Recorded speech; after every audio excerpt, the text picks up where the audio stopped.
guys, Jesse Kotton here from Luxury Gaming, and I just got top 32 in YCS Rio. I went X2-1 in Swiss, so I snuck in very luckily. I didn't expect the top, but I got there, so I figured I'll do the deck before anyways. I played Labrynth because I hate Snake Eye, and I don't like anything right now, so I just keep trying different stuff. This probably wasn't it, and I'd probably not play this again, but yeah, I'll show you guys the deck anyways. Before I begin, though, shoutouts to Luxury Gaming, as well as MetaMats and Card Market, my sponsors, and the reason I get to all these events and get this content for you guys. Also, tsx1.com, use the code potato10 for 10% off. These are those sleeves. So, Lovely, it's a brick. Lady is actually not as good as people think it is. Before we used to play 2 of this, but it's really not a huge combo piece on your hands. We want all your cards in hand to be live. If something has a blocker isn't super important. Before, when this card's really hard to out when you summoned it on your opponent's turn, it was also a lot better, but now it's like Zelantis just beats it, so it doesn't threaten that much. Yeah, you just want to search it to set up 2 clock plays sometimes, or in some matchups it is good. But honestly, if you cut this card, I don't know if I'd care that much. Although obviously, some games you just do a special summon a level 8 from the deck, where this is already gone. You just need another high level monster to turn on Big Welcome. But yeah, I don't know. This card's really not that good. I played 3 Arias. Third one's not here. Proxy it. I borrowed it. Shoutouts to Darwin for lending me the third. But yeah, I mean, this card wasn't too broken or released, it seems, but honestly this card is really good. It changes the dynamic of how you build the deck, where you can't play too many hand traps because then this card becomes dead, and you need this card to be live because it's the most important card in the deck, or one of the strongest cards in the deck to draw.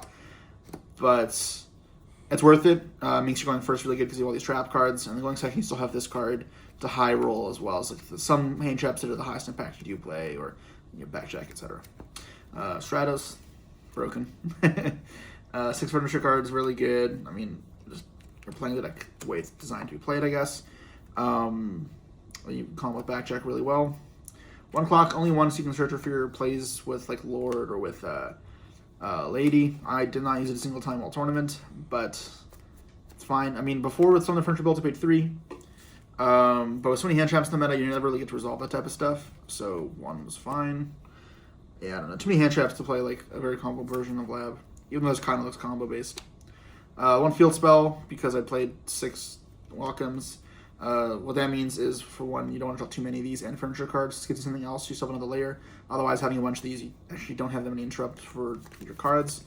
As well as good in grind game. Non-target destruction is also good for stuff like Melodious, or most stuff, just non-target destruction is really good. So another layer of that is helpful. And then you need to see engine. If you get ashed on this, you don't have access to engine, you will just lose. So all the welcomes in the world. More combos with Arius as well. 3 backjack to go with the furniture combos, and it's way better now with the Typhon existing. And just the way Pure Snake Eye is, you can actually break through fields or grind through their fields. With Typhon being a large part of that, especially when Princess isn't in their grave. If you're playing with Lab, you should prioritize Princess. But besides that, yeah, if they don't have it, this makes it a lot easier because it's Typhon, and then also you get the value out of it to look at top 3. Now, before, this card was way worse going second because we never furniture, did nothing. But yeah, now that's not the case, which is great. So it's a real card. I'm 3 Nibiru and 3 Imperms. These are the only hand traps I played. Imperms are traps, so Disintegrates backjack, and with Arius doesn't get those numbers out of sync, which is why it's still good. And if it happens to do its job of ending their turn, then fantastic. Nibiru is insane because of the obvious, just Nibiru is really good, but this deck doesn't care about all the interrupts some of these decks do. So if you can get them to end on a half field, that's good enough a lot of the time for this deck, because then the traps and stuff like Typhon will just carry. You don't care too much about some of the same interrupts, so it's great. And then obviously you have the bonus synergy where if you haven't already learned, but you can, if you have a furniture card plus a Nibiru, you can go Nibiru, chain furniture discarded, and the Nibiru will still tribute everything, but it won't summon itself or the token, so they won't get the body for the token. But also if they have Temple up, the Temple Snake Eye won't trigger, so you get to deny 2 bodies in a way, as well as getting follow-up. And then for the actual traps, 3 trap trick, this is the best one. Now obviously it's a bit weird if it's forced out early, but it's not the point. This makes all your traps way more accessible, and it's also more engine to combo with Arius. Daruma Cannon is the best trap card in the game, and this is more copies of this. I pretty much always feel safe when I have Daruma. You should not really lose with it unless you make a mistake. And then I played 2 Punishment. I was playing 3 before. But the way side patterns worked, I needed 3 cards to slide out going second over Snake Eye. And at one point, it was supposed to be a Prosperity that's no longer in my deck, and the third Punishment, and a Welcome Labrynth going second. And I decided that if I take the Punishment and the Prosperity out, I space for a 2 of Trap card. That's bad for Snake Eye. So yeah, I mean, this card's really strong versus a lot of matchups, but it's not great going second with Snake Eye because you lose Typhon access, and it's not when you already sit out at least, and it's not great versus like Voiceless or Melodious or some of these other random matchups. So to cover the bases on double barrier, and why 2 is really good because it means if you have Arias plus this or Arias plus Trap Check, you essentially have 5 ways to like try cheesing out a win. And the win first, obviously, it means you have a ton of ways to barrier them if you play one of these type of decks like Tempai or Melodious, so it'll win you like a lot of games super easily. Those games are obviously just free as hell, but for Snake Eye, it's rough. Like, I did lose 2 games where I drew this card and I was playing against Snake Eye, and that is obviously not good. And then the auto win for Snake Eye is this, but it's not searchable, so yeah. 42 cards in the main deck, should be 20 traps, 19 witch normals, and then 21 monsters, 1 spell. The extra deck, we got punishment targets. You don't need multiples, really. It never goes that long. Pack Bit is like the non-destruction removal. Important to note, it sets it as a continuous trap, not a continuous spell, so they can't use Flamebird or Temple to bring out the card. It's alright, never used it. The Unchained package, because I do Side the Shavara and Escape. They sucked. Too many hand traps going around right now, and people can't afford to site out the hand traps versus deck, because they have nothing better to put in. So you're just giving them value for the hand traps all of the time, and honestly, I was not happy with these cards. This card sucks. SP... I never used it all tournament, but I mean, this card's broken if you can get it off. Animal helps you get there as well as it's good with Nibiru and Q-Clock.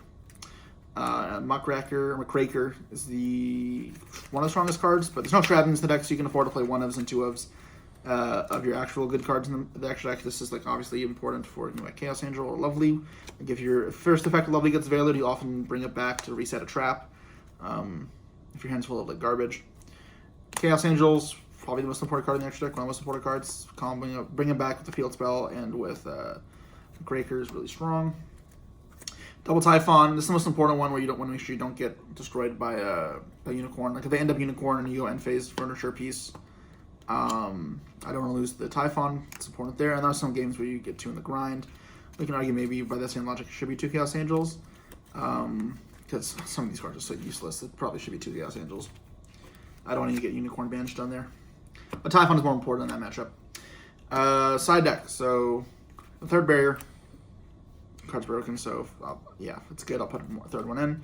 One Lava Golem, and I played 3 Sphere modes as well. And I had to give them back. Shout out to Paolo for lending them to me. They're Voiceless. Voiceless is a bad matchup. Just the negate's constant. They have good flow of resources. The room is not great against them. Yeah, I mean, it's just not good. So the plan was, it's not a fantastic plan, but it's Lava Golem and Sphere mode them, and then barrier them, and then you get the Lovely out, reset the barrier, and put them in the Genjutsu. I never played versus Voiceless, so I don't know if it would have worked, but that was what we're going for. Or you could, if you draw Arias, you could Arias barrier them as well. It was relying on these multi-card combinations, which is obviously not a fantastic plan, but that's the entirety of this deck. Yeah. Phantasme is incredible versus Snake Eye. Any really link deck. This card is not good in hand trap strategies because you really only need to resolve it like after your hand traps to be super effective versus a lot of these decks. But in the case of this deck, we're not really trying to do that. Or the only hand trap you draw that you would use later in the turns in the beer, which is fine to draw off this. It designs out that this card is really good. It turns into Typhon for free a lot of the time, where it forces them to clear it, fixes your hand. Sometimes they'll ash it and it keeps coming up, which is nice. And also sometimes they'll Flamebird back to the IP, and then you can use it again on your turn if you have multiples. So yeah, very, very good card. This is like the best going first card because it lets you flip up any trap in the game pretty much with a Q-Claw combo. Protect from Storm, Protect from Phoenix and Access Code is actually pretty big. Stops them from forcing a back throw that SP. And if they SP you, they can't kill you, so that's fantastic. It's just Search as Follow-Up or Trap. It's a broken card. Yeah. 2 Eradicators. So this was for Flu or Runic and some stuff. Originally it was 1, but I decided to put a second one in for the Runic matchup because you can't really resolve the Lady effect. They'll just chain block it each time. And this way now I can trap trick it, so I have essentially 4 extra copies by adding the second one in. Yeah, and then versus other decks is why you can play it. But there's no Full Force Virus. I felt this was just better in most matchups, and where Full Force is good, the Room is just good enough anyways. The last two cards are the Unchained cards, which I did not like, but they're supposed to give you some meaningful way to use your bodies when you go first, at the cost of 2 bricks. Those 2 bricks were really deadly for me because they kept coming to bite me in the ass in the tournament, and I never got to the Unchained combo properly. So, yeah. Anyways, that is the deck. Big shoutouts to Ryan Yu for giving me the list primarily. The Lab Inspiration, but probably done with that. Also, Luca Forian for input on the deck as well. And Joey Chow for helping Ryan test so that he knew what to give me for a deck list. Anyways, that's all for now, guys.